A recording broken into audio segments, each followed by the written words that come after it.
ان کو ایسا کرنے سے منع کرتے رہے۔ ایک طرف جہاں گاؤں کی عورتیں مسجد کو ٹھیک کرنے میں لگی ہوئی تھیں، دوسری طرف امام مردوں کو سمجھانے کی کوشش کر رہے تھے کہ یہ کام کسی کرسچن کا نہیں اور انہیں باہر۔ دن بدن چیزیں بگڑتی جا رہی تھیں۔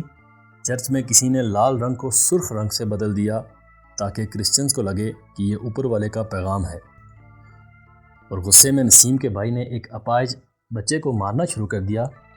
اسے روک کر نسیم کی ماں نے اس بچے کی ماں سے معافی مانگی اور کہا کہ وہ یہ بات اپنے شوہر کو نہ بتائے، جس کے جواب میں اس عورت نے کہا کہ وہ بھی گاؤں میں امن چاہتی ہے۔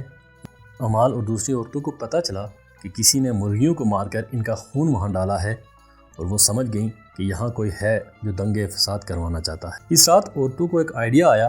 انہوں نے ایک ڈرامہ کیا جہاں میئر کی بیوی ایوان کے ذریعے بتایا گیا کہ مدر میری چاہتی ہیں کہ یہاں لڑائی نہ ہو ورنہ وہ ان سب سے ناراض ہو جائے، پر اس ڈرامے کا اثر صرف میئر پر ہوا اور باقی سب مرد اس کو ڈرامہ بازی سمجھ کر وہاں سے چلے گئے۔ اس رات ان میں سے ایک عورت کو نیا آئیڈیا آیا۔ جب اس نے وہ آئیڈیا باقی عورتوں کو سنایا تو باقی عورتوں کو وہ بالکل پسند نہیں آیا، پھر بھی انہوں نے پیسے اکٹھے کیے۔ پھر ان عورتوں نے نسیم اور رکوز سے پوچھ تاچھ کی۔ دونوں بچے شہر میں ایک نائٹ کلب میں گئے تھے اور یہ بات ان کی ماں کو پتہ چل گئی، اس لیے انہوں نے کہا کہ وہ بھی ان کے ساتھ وہاں جانا چاہتی۔ وہ دو عورتیں پہلی دفعہ گاؤں سے باہر آئی تھیں اور ان کو آزادی کا احساس ہونے لگا۔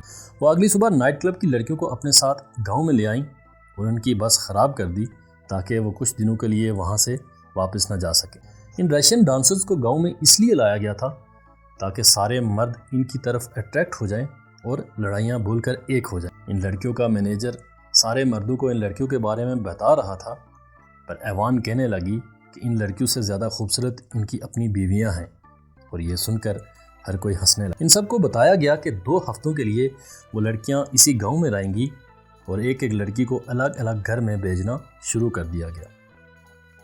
ان لڑکیوں کو خوش کرنے کی کوششیں شروع ہو گئیں اور ہر مرد ان کی جی حضوری میں لگ گیا، چاہے وہ بوڑھا ہو یا بچہ۔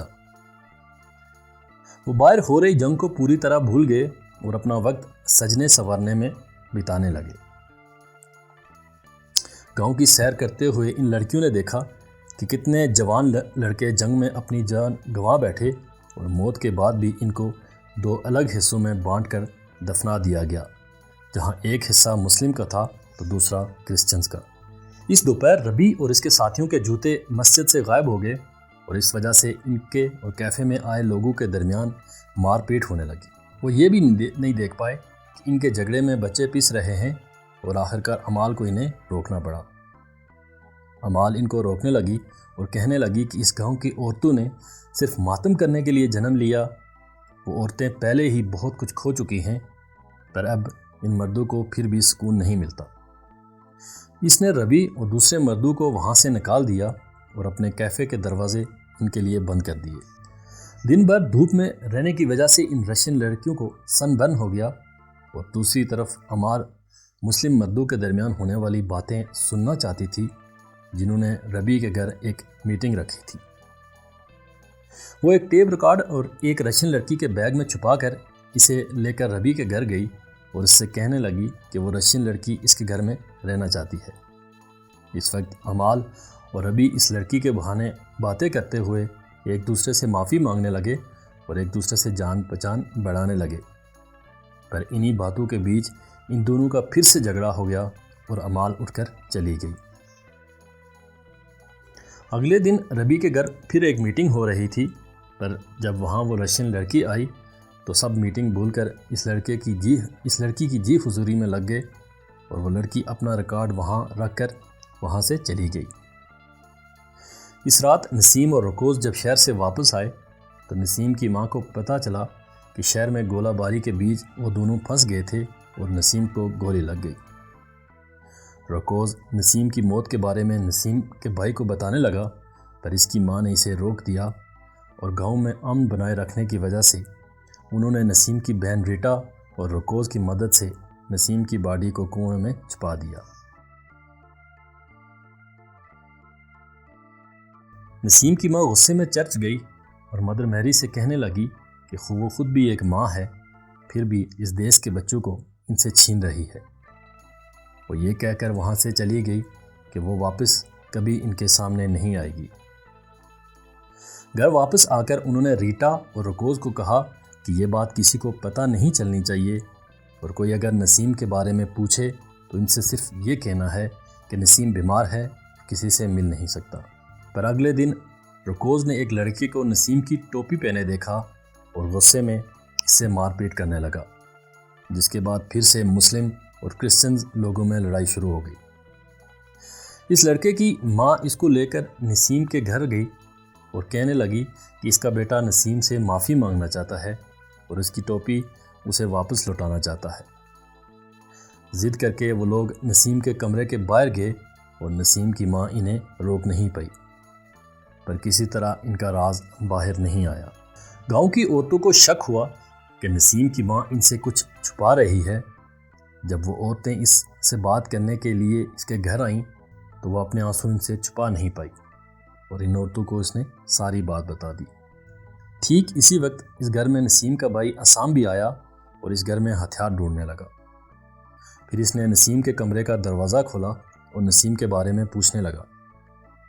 وہ سمجھ گیا کہ نسیم کے ساتھ کچھ ہوا ہے اور اس کی ماں اسے سمجھانے کی کوشش کرنے لگی کہ یہ گاؤں کے کسی انسان کا کام نہیں ہے، اسے گاؤں کے کسی بھی انسان کے ساتھ لڑائی نہیں کرنی چاہیے۔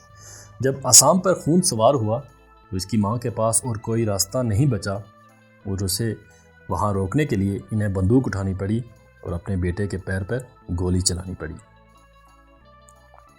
اس سے پہلے کہ گاؤں والے دنگے فساد شروع کرتے، پادری اور امام کی مدد مانگنے وہ عورتیں ان کے پاس چلی گئیں۔ انہوں نے ایک دعوت کی تیاری شروع کر دی کہ جس میں انہوں نے ڈرگز ملا لی۔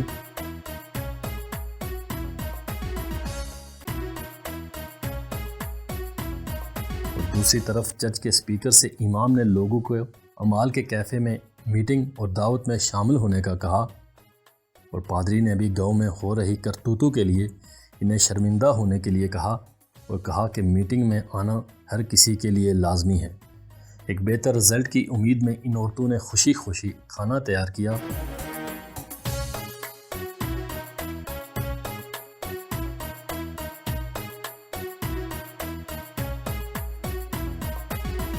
اور میٹنگ میں آئے مردوں کو کھانا کھلانا شروع کر دیا۔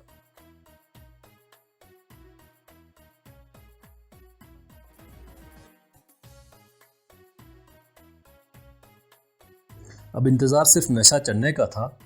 جیسے ہی نشہ چڑھنے لگا، رشین ڈانسرز کو بلایا گیا اور ان کی پرفارمنس شروع ہوئی۔ وہ سارے اپنے دھرم کو بلا کر مرد انجوائے کرنے لگے، پر ربی کی نظر ابھی بھی امال پر تھی۔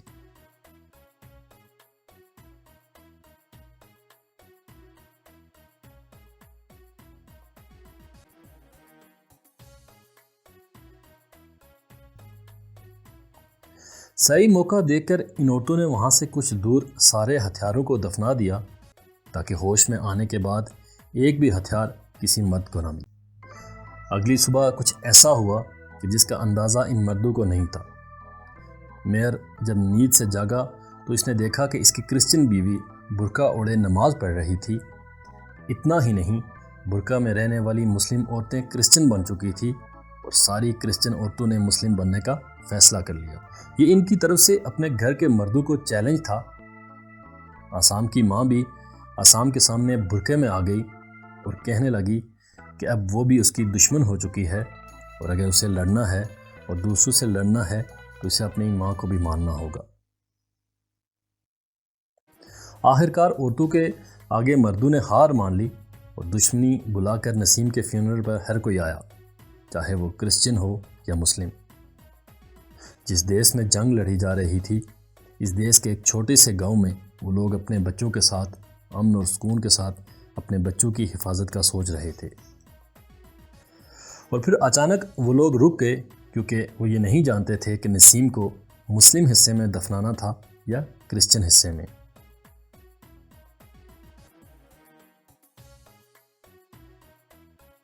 وہ مرد گھوم کر اپنی بیویوں سے پوچھنے لگے کہ اب وہ کہاں جائیں۔ Thank you for watching this video. اگر آپ کو یہ ویڈیو پسند آئی تو لائک، شیئر اور کمنٹ کرنا مت بھولیے گا۔